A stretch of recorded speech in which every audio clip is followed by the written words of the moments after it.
जरी Khalid really बचपन से मेरी खाला की तरह हैं और उन्होंने अपने पर्सनल अना का मसला बनाया कि जो पूरी दुनिया वहाँ मौजूद होगी और वहीं थी। और जिस तरह जरी फूलों के साथ अपना जादू चलाती हैं, कोई और नहीं चला सकता। True. तो there was a beautiful flower chandelier there जो मैं कभी भूल नहीं सकती। और जरी को हमेशा पता होता है कि इम्पोर्टेंट क्या है। ज्वेलरी और डायमंड ज्वेलरी के लिए लाइट्स और आर्टिफिशियल लाइटिंग सबसे इम्पोर्टेंट चीज़ है, क्योंकि उसी के साथ वो लाइट प्ले के साथ ही डायमंड्स उठते हैं।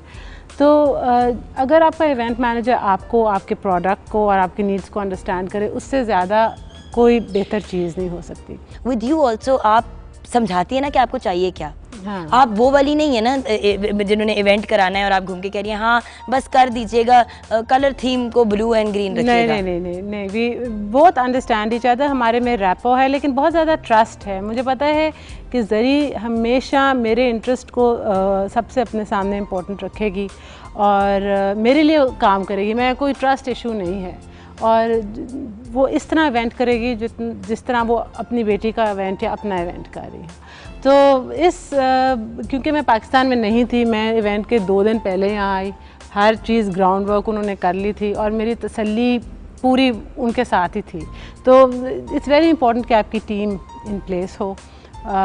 तो मेरा इवेंट बहुत अच्छा गया। जरी डिड अ फैंटास्टिक जॉब, लेकिन मेरे लॉयल जो क्लाइंट्स, कस्टमर्स सारे वहाँ थे मुझे एंडोर्स करने, मुझे सपोर्ट करने।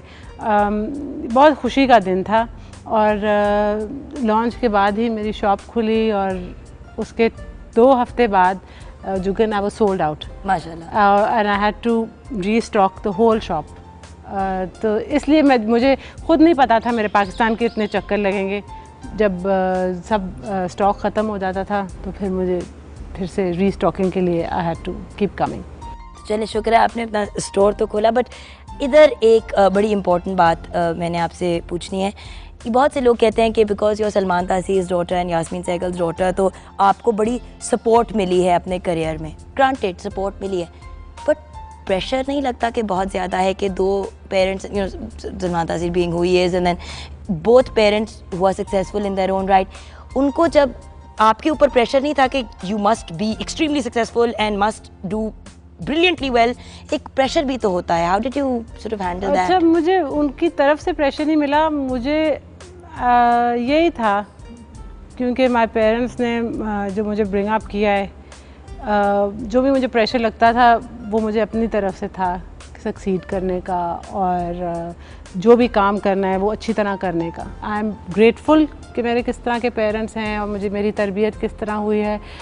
इसको मैं कभी प्रेशर या बैगेज नहीं समझती, मैं हमेशा एक एसेट समझती हूँ। I am grateful, very grateful for everything and for their support and हमेशा उनके साथ के।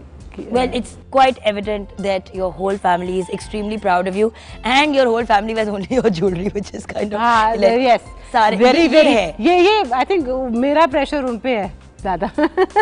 I don't know, अगर I think we all know that the members of the family are quite opinionated and have minds of their own pressure. I know, but everyone loyalty है आपके साथ, बहुत ज़्यादा सपोर्टिव हैं और मेरी अच्छी बातें करते हैं, लोगों को बताते हैं, खुश होके पहनते भी हैं और मेरी सबसे ज़्यादा एडवर्टीजमेंट भी वो करते हैं।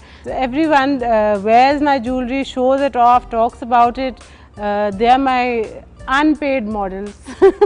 अपेरेंटली आप ऑर्डर्स नहीं लेते या लेते हो या कम लेते हो, क्या सिचुएशन है? जुगन, जब भी मैं ऑर्डर वाली सिचुएशन में पढ़ती हूँ तो मुझे ग्रीफ ही मिलता है, मुझे कोई परेशानी ही नज़र आती है।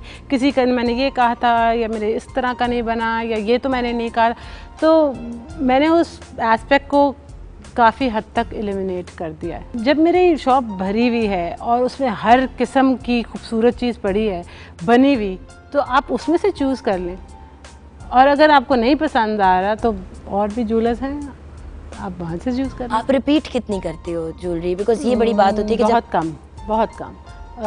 जैसे जो आपने इयररिंग्स पहने वो तो अगर आप 100 भी बना ले तो लेकिन इसका मैंने एक और भी नहीं बनाया, एक और भी नहीं बनाया। नहीं एक हुप्स हैं लेकिन वो किसी और डिज़ाइन के हैं मेरे शॉप में।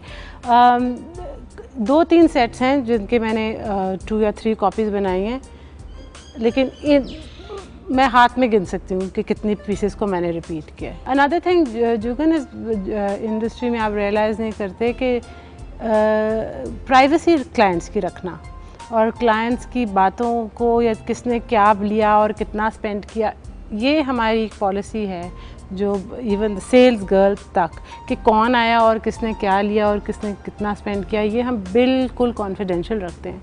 क्योंकि और ये सिर्फ हस्बैंड वाइफ में नहीं है, और इसमें हर किस्म का कंपटीशन हो जाता है लोगों का कि मेरी जेठानी ने और मेरी भाभी ने और मेरी नंद ने और इसने इतना स्पेंड किया। तो ये बातें आपको सारी इन्फॉर्मेशन हमारे शॉप से तो बिल्कुल नहीं मिलेगी और मिलनी चाहिए भी नहीं, जो आप बिल्कुल सही कह रहे हैं, because I think we all been part of situations जहाँ पे अच्छा उसने इतने की ली मियाँ को जाके अब मुझे भी उतने की चीज़ लेके दो। या वही चीज़ जब मेरी भाभी ने इस तरह की ली थी वो मुझे वो चीज़ दिखाएं जो आपको हमारी तरफ से बिल्कुल ब्लैंक लुक्स आपको मिलेंगे। हमें नहीं पता आप क्या कह रही हैं। हाँ, इट्स एब्सोल्युटली बिकॉज इस तरह हमारे फिर क्लाइंट्स परेशान होते हैं ना, और मुकाबले लगाना कोई अननेसेसरी बात होती है और हम नहीं इन्वॉल्व होना चाहते। जो आपकी प्राइवेट बातें हैं वो आप अपने घर में रखें, और हमने अपना काम चलाना है और हमने अपने क्लाइंट्स के साथ लॉयल्टी दिखानी है।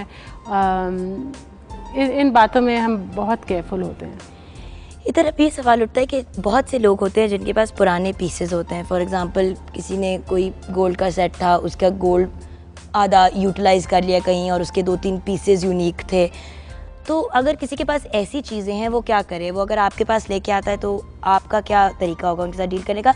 बहुत से अपनी पुरानी चीज़ों को रिवैम्प करते हैं, जिस तरह बहुत लोग अपने पुराने जो कपड़े हैं के और हाँ कपड़ों, लेकिन जुगन this is not a designer's job, you know कि मैं ये जो मेल्टिंग और इस तरह की, ये लोकल ज्वेलर्स जिन्होंने यहाँ ज्वेलरी बनाई हो वो आराम से इस तरह के काम कर सकते हैं।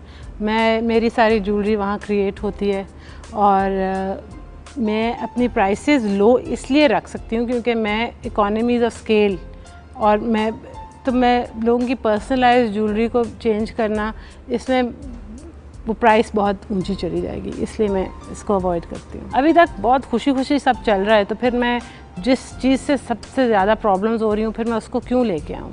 ये जिस तरह चल रहा है, चीज़ें पड़ी हैं, आप उठा लें, ख़रीद लें, पहन लें, इसी तरह चलना चाहिए। आजकल क्या ट्रेंड्स चल रहे हैं आपके ख्याल से? By the way, one thing that we haven't touched upon at all, we talked about women, we haven't talked, हमने शरियार तासीर आपके छोटे भाई की शूट की तो बात की, मगर ये बात ही नहीं की कि वो उसमें था क्या, उसमें कफलिंग्स थी। मर्दों के लिए आप क्या बना रही हैं? मर्दों के लिए मेनली कफलिंग्स ही चलते हैं, और बहुत यो डूड हो तो एक इयरिंग नहीं, अच्छा अभी तक तो नहीं बनाइएगा, मैं मजाक कर रही थी। लेकिन आई एम थिंकिंग, मुझे पोल्की के बटन्स का बहुत शौक है, और अगेन वो कॉन्फिडेंस की चीज़ है। दिस इज़ मेरा न्यू वेंचर होगा। मैं मेट्रो टाइप लोग पहन सकते हैं। हाँ, पोल्की के बटन्स आदमी के लिए, और वेडिंग बैंड्स